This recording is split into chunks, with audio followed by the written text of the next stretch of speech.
Hi YouTube, and thanks for joining me, Emma, at Hairolic. This video is going to show you how to straighten natural hair. When straightening natural hair, there are 3 essential steps that you must go through. The first step is to shampoo and deep condition the hair. The second step is blow drying.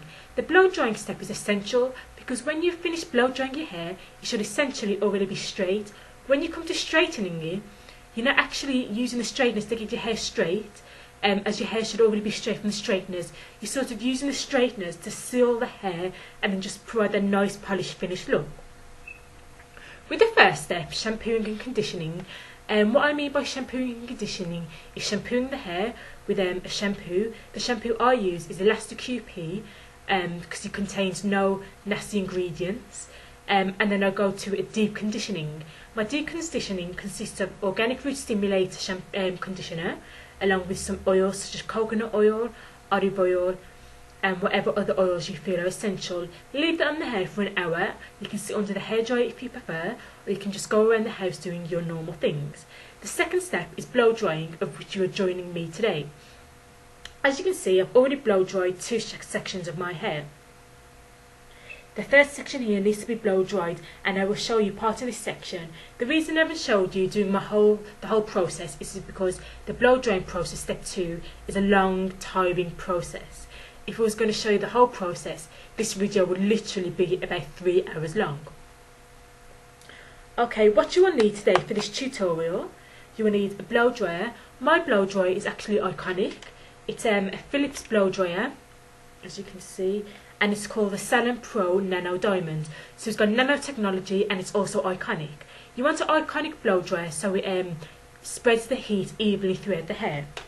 The second thing you will need, which is essential when straightening your hair, is a heat protectant.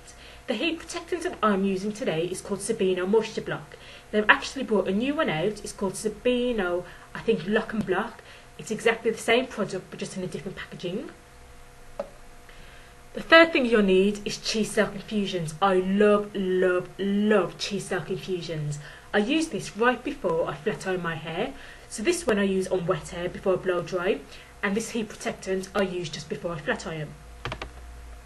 You will also obviously need a flat iron. The flat iron I'm using is the Babyliss Iconic Titanium. So it's got iconic technology again, and the plates are made from titanium.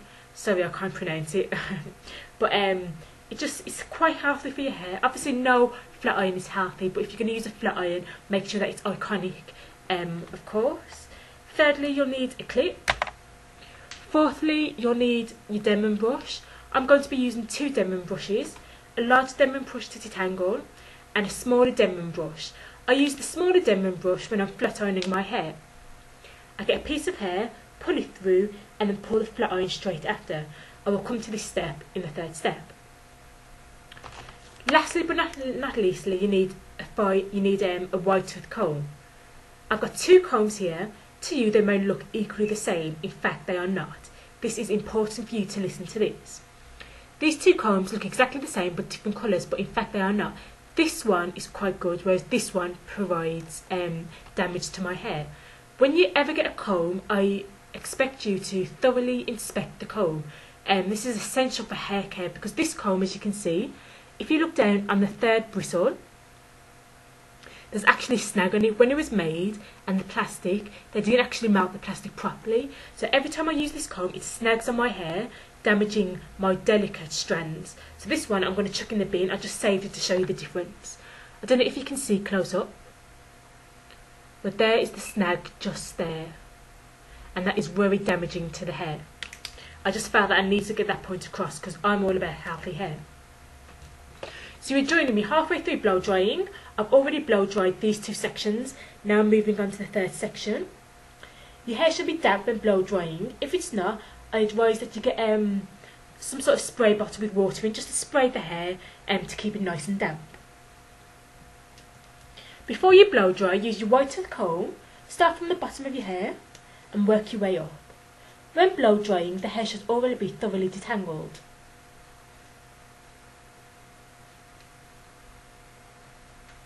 Next, I'm going to use a leave-in treatment or a leave-in conditioner. The one I'm going to use today is Infusions 23.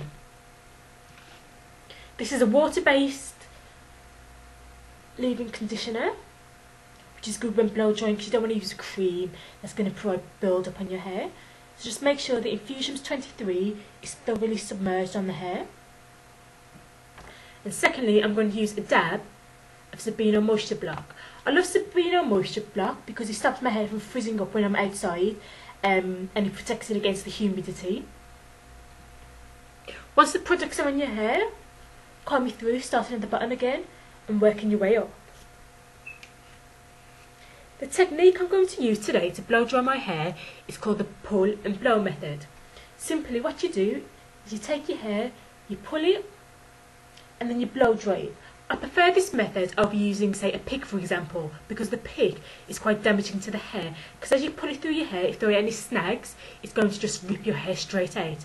And especially if you're not being careful while you're doing it and in a rush, that is when problems are created and breakage happens. I'm going to put the blow dryer on to demonstrate to you how to do this. You won't be able to hear me talking when the blow dryer is on.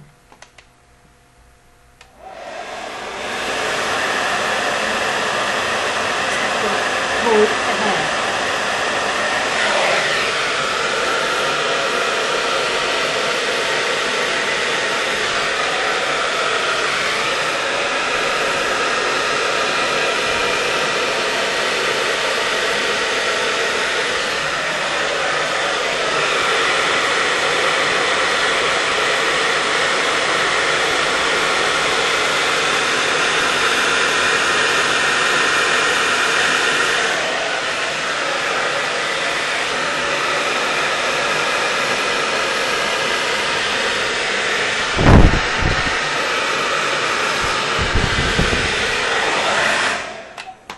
After you've blow dried the section, the hair shouldn't feel dry in any way. You should be able to comb straight through the section.